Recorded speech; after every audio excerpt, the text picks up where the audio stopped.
اعوذ باللہ من الشیطان الرجیم بسم اللہ الرحمن الرحیم۔ السلام علیکم ناظرین صاحب، آج آپ لوگوں کو ایسے دلچسپ تاریخی حنقۂ معلیٰ سندھ کے بارے میں بتانا چاہتا ہوں۔ جیسا کہ آپ کو معلوم ہے کہ سرزمین بلوچستان اولیاء کرام کی سرزمین ہے، اور اس حنقہ کو بھی بنانے میں ایک اولیاء کرام کا بھی بہت بڑا ہاتھ ہے۔ اس حنقہ کی تاریخ تقریباً میر شمس الدین عراقی بچکن کے دور میں رکھا گیا ہے، اور تقریباً آج سے 450 سال پرانا یہ حنقہ ہے۔ اس کو سب سے پہلے سندھ کی ایک اخون شخصیت محمد کا نام محمد جانا جاتا ہے، جس کے پاس کافی بیل بکریاں مال جائیداد ہے، اور 3000 کے قریب کہتے ہیں مال مویشی تھے۔ انہوں نے پیدل حج کیا ہے، اور حج پہ آنے کے بعد اس نے نیت کی کہ میں سندھ میں ایک خانقہ بناؤں گا۔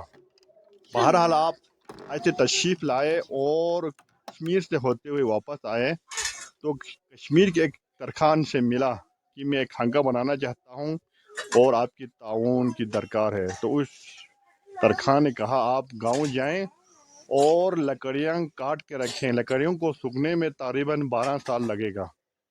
بہرحال آپ واپس تشریف لائے اور گاؤں میں تمام جو بڑے بڑے درختان تھا، اس زمانے میں ایک جنگل تھا سنو، وہ درخت کاٹا گیا، اور 12 سال مکمل ہونے کے بعد وہ ترخان نہیں آیا تو اب دوبارہ اس کو لینے تشریف لائے اور پھر خانقہ بنانا شروع کیا، اور اس کی بیس کو بنانے میں تقریباً 3 سال لگا ہے۔ ایک بات بتانا بھولے کہ آپ تو سیکھ سکتے ہیں، اور خانقہ تو معلیٰ اوپر بنایا گیا ہے، تو آپ سوچ میں پڑ گیا خانقہ کیسے بنائے، کس جگہ پہ بنایا جائے۔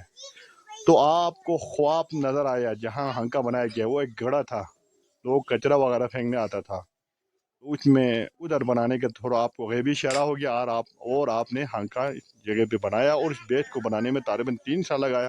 آگے پیچھے آپ بہت بڑے پتھر آ رہے ہیں، وہ اوپر سیلابی ریلے میں آتا تھا، خطرناک سیلابی ریلا تھا۔ پھر خانقہ معلیٰ بنانے کے بعد اوپر سے سیلابی ریلا کا جو خطرناک جو لہر ہے وہ کافی کم ہو گیا، اور 400 سال کے بعد بھی خانقہ محفوظ ہے۔ اور 2007 میں ریلاوی سلے نے تھوڑا ایک سائڈ کو نقصان پہنچایا، مگر اس کے جو بیس ہے وہ بڑے بڑے لکڑی سے بنا ہوا تھا، تو کچھ بھی نہیں ہوا اللہ کے فضل سے۔ ابھی تو اس کو پکا آرٹیفیشل بند بھی باندھا گیا ہے، تو یہ زبردست ہے۔ اور وہ ترخان بھی اچھا جہاں بناتے ہوئے اوپر سے نیچے گر کر شہید ہو گئے، اور خانقہ کے شمال کی جانب آپ مدفون ہیں۔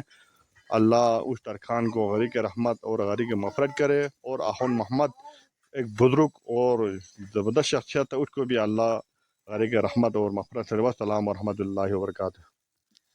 اللہ اکبر اللہ اکبر